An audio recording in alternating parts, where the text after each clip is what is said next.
உங்க விருப்பப்படி life partner கிடைக்கணும்னா கீழே இருக்கிற லிங்கை கிளிக் பண்ணுங்க. உடனடியா ஃப்ரீயா ரெஜிஸ்டர் பண்ணுங்க.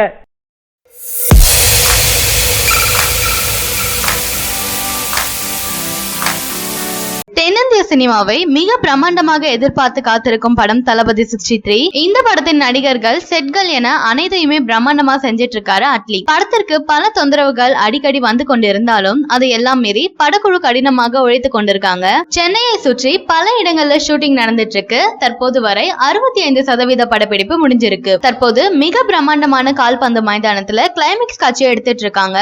இதற்காக 18 கோடி செலவுல செட் அமைத்து படக்குழு ஷூட்டிங் நடத்திட்டு இருக்காங்க. இந்த படத்தில் சமீபத்துல இந்துஜா இணைஞ்சிருக்காங்க. இவரின் கதாபாத்திரம் பெண்கள் அணியில் கேப்டனாக இருப்பார்கள் என தெரியுது. இந்த அணிக்கு பயிற்சி கொடுக்கும் பயிற்சியாளராக தளபதி விஜய் நடிக்கிறாரு. இவர் விளையாட்டு வீரராக நடிப்பதற்காக கடுமையான பயிற்சியை மேற்கொண்டிருக்காரு. இதற்காக பல பயிற்சிகளை எடுத்துட்டு இருக்காரு. இந்த படத்தின் டைட்டில் ஏப்ரல் 14ஆம் தேதி வெளியாகும் என பல தகவல்கள் கசிந்து வந்தது. இதனைத் தொடர்ந்து தமிழ் புத்தாண்டை முன்னிட்டு ஃபர்ஸ்ட் லுக் எதிர்பார்த்து காத்து கொண்டிருக்கும் ரசிகர்களுக்கு ஏமாற்றம் தான்.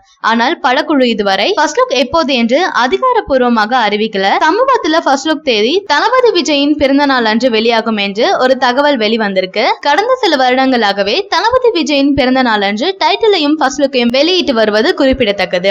இதனைத் தொடர்ந்து தளபதி 63 படத்தின் டைட்டில் ஃபர்ஸ்ட் லுக்கையும் அவரின் பிறந்த நாள் அன்று வெளியிட இருக்காங்களாம்.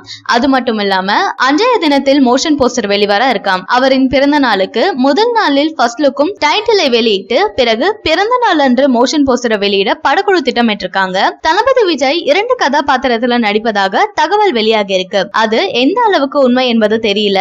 இந்த படத்தில் தளபதி விஜய் வடசென்னை இளைஞராக நடிச்சிட்டு இருக்காரு. இவரது நண்பராக பரியேறும் பெருமாள் படத்தில் நடித்த கதிர் நடிச்சிட்டு இருக்காரு. அது மட்டும் இல்லாம காமெடி நடிகர்களாக விவேக்கும் யோகி பாபுவும் நடிச்சிட்டு இருக்காங்க.